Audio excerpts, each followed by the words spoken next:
Hello, everyone. Welcome to another superb edition of Ask the Experts, where we talk to really smart people to simply be better today than we were yesterday.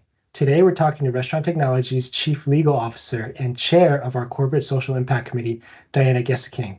And I'm going to tell you because she's not going to. She was recently named a top 50 women leader in Minnesota by the Women We Admire organization. Big accomplishment there. As chair of our corporate social impact committee, I wanted to pick her brain on why sustainability is important to businesses and what continues to drive RT in this space. And she'll also make a big announcement on our ESG numbers from 2024 for Earth Day 2025. But before we get into all that, how are you doing, Diana? I'm good. I'm very excited to be here and to talk about all things sustainability and the like.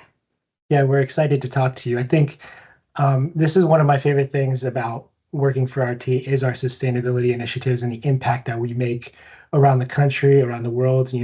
Environmental sustainability efforts really don't just stop. We're only in the 48 states, but it really makes an impact all around the world when you really think about it. Before we get too far into that, I do like to get to know our guests a little bit with some pretty simple yet deep questions, I think. So, three things to get to know you first. First question, why did you pursue law? Oh, geez. Honestly, I pursued law because I went to college and thought, well, this is all I have to do. I have to go to college and my life is just going to be figured out. And then I got about halfway or most of the way through, and I had not figured out anything. I was a women and gender studies major along with psychology. I double majored. And I just thought, oh, I'll get a job. My life will be planned out and this will work out.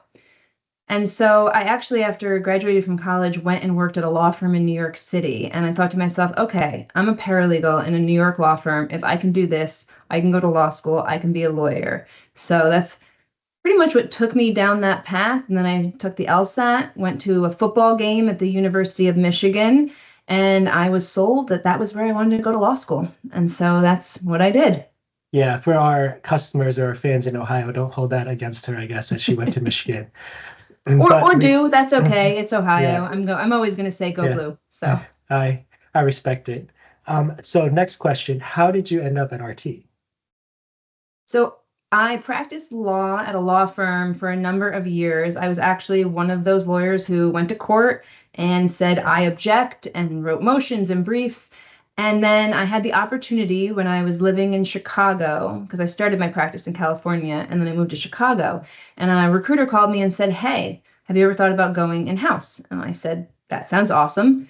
And so I went in-house with Dyson, not to be confused with Tyson. One is vacuums, one is Mhm. chickens. And Yeah. so I worked with the vacuum company. And while I was there, they also launched a line of hair dryers, which are awesome.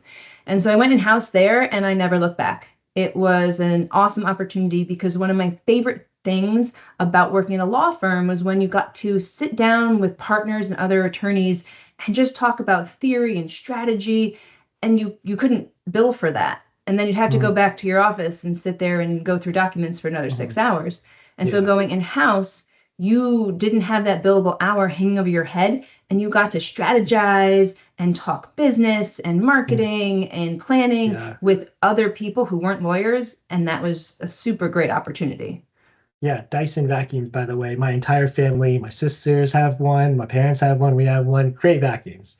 Yes, we Um, we have one on every floor. It yeah, as general counsel at Dyson, one of the perks was that you got all of the new technology when it first came out and you had to test it for nice. the claims. So I have quite a few Dyson machines, but it's Nice. it's a great company. So we were in Chicago for a decade, and my husband is from Minnesota, and we had a couple kids and said, where do we go? And we looked everywhere around the country, and Minnesota won out. And it turns out that a good buddy of mine from law school actually works at a law firm that did all of the legal work for Restaurant Technologies. And I saw the Restaurant Technologies had an opening, applied, mentioned to him that I was applying, interviewed with Jeff. It was a big question as to whether or not I was going to survive that because we had rival colleges and we have rival professional football teams, but it Yeah. worked out in the end. Yeah. Yeah. I think well that ends well, right? So tell me how you ended up spearheading ESG efforts at RT. So one of the really unique opportunities at RT that interested me was the fact that I would be building the legal team from the ground up. And so when I walked in the door, it was just me. I was the first lawyer that ever worked at RT. And they looked at me and said, "What do we do with you?" And I said, "Well, I don't know. What do I do with you?" And so I had the opportunity to actually build outside of just a straight legal function, risk, regulatory. And then one day we started looking at the fact that we've had this amazing sustainability story forever. We just weren't fully telling it. And Mhm. so in working with Jeff and the other senior leaders, it was how do we codify it? How do we build this out? How do we get it out there to tell our customers, to tell our investors, to tell our own employees all the great things that we've been doing for almost 20 years.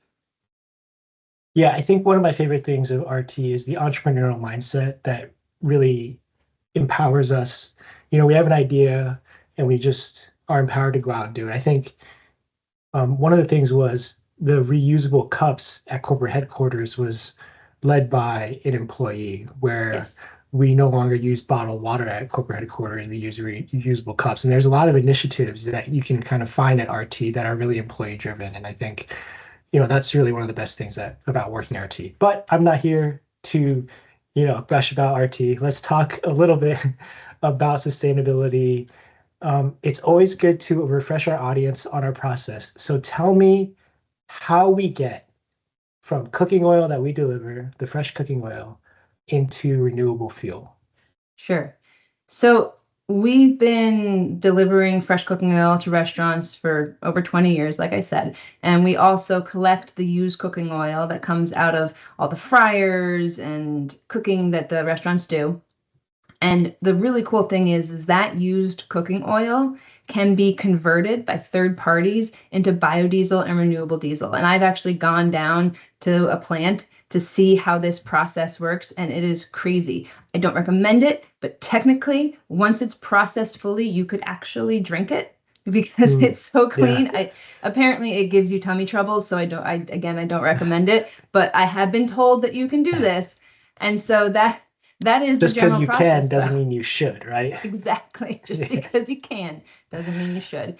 So yes, so it's really kind of a simple process from a layperson's perspective. The machinery and all that stuff, that's very complicated and way beyond Mm. my pay grade. So, but the actual process of fresh cooking oil to used cooking oil to biodiesel, it's pretty straightforward. Awesome, awesome.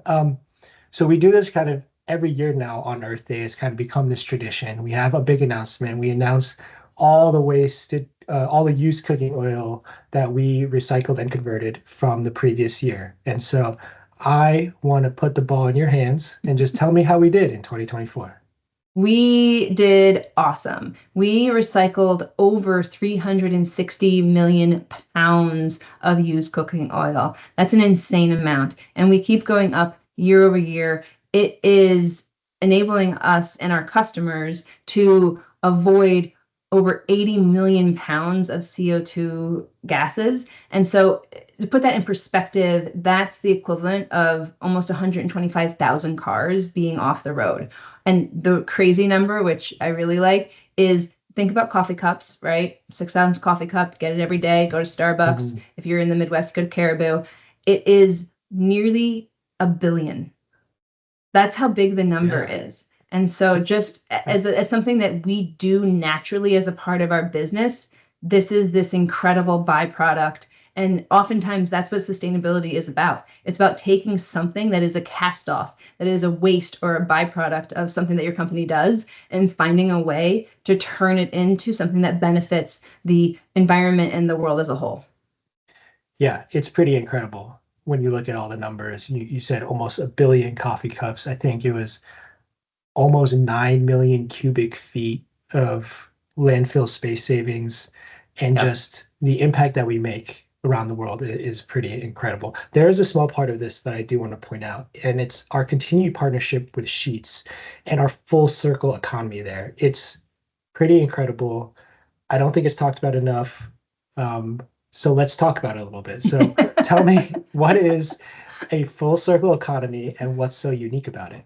Sure, sure. So the circular fuel economy is what happens when Sheets is one of our customers. Not everybody knows what Sheets is, but it's this kind of C-store and where you can go and get gas, you can go and you can get fried chicken. And so what happens is we deliver their fresh cooking oil, we take away the used cooking oil, it gets recycled into biodiesel, and then that biodiesel actually gets delivered to the pumps at their store.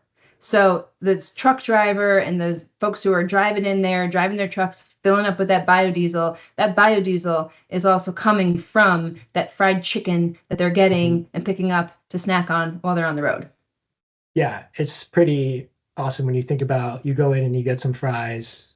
The used cooking oil that was used to make your fries are now going to be put into the gas pump and into your vehicle. Um, it's definitely something unique about our business, and I think hopefully it expands to other C stores, I hope. And I think it's something that we can all kind of look forward to. So what RT and our renewable energy partners did was great. But I want to talk about sustainability as a whole. Sure. Why do you believe it is important, and why should it remain as a focus for companies and not just at Restaurant Technologies, but kind of around the country, around the world? I think it goes back to what I talked about before. When you look at things through a lens of sustainability, you find opportunity that didn't exist before. I know that a number of companies, when they've adopted this, they find different revenue streams. I think there was a beer company that I think in the byproduct of what they were making, they ended up being able to make a soft drink, right? And so something that was previously just waste and being thrown away became a whole new revenue stream for them. And it's similar. It's similar where you're looking at the way you do business, the way you consume goods, the way people consume goods. And if you can have that impact, if you can drive that forward, it's not only going to benefit your company's bottom line, but you're also going to benefit the global environment. And so why not do it? There's really no downside if you can benefit your bottom line and save the world at the same time. Why not? So we did a recent brand study and we surveyed 150 random customers around the country, customers and not customers, and they had rated sustainability an 8.8 out of 10 as far as importance of oil provider goes. And Wow. so it does speak to our customers, and it speaks to a lot of people when making business decisions when it comes to sustainability. So sustainability is that important. Um, and like you said, if it benefits your bottom line and it can make a difference around the world, why not do it? Right. So I think, Exactly. yeah. Exactly. If it matters to our customer and it's so core in what we do, we've been doing it without even realizing it. And you talked before about how we have our employees and some of our best ideas come from them. It's true. We have biodegradable gloves that we're using now that actually were cheaper than the other gloves that we were using. Again, benefiting the bottom line. And these are amazing ideas. Like you talked about the recycling of the plastic bottles and no longer using them in corporate and trying to expand that across the business. It's fantastic. And employees can get excited about it because it's also very true that more people than ever want to work for a company that has a mission, that has a vision, that matters. And also people want to buy from that company. And to your point, our customers, the sustainability aspect of our business matters to them.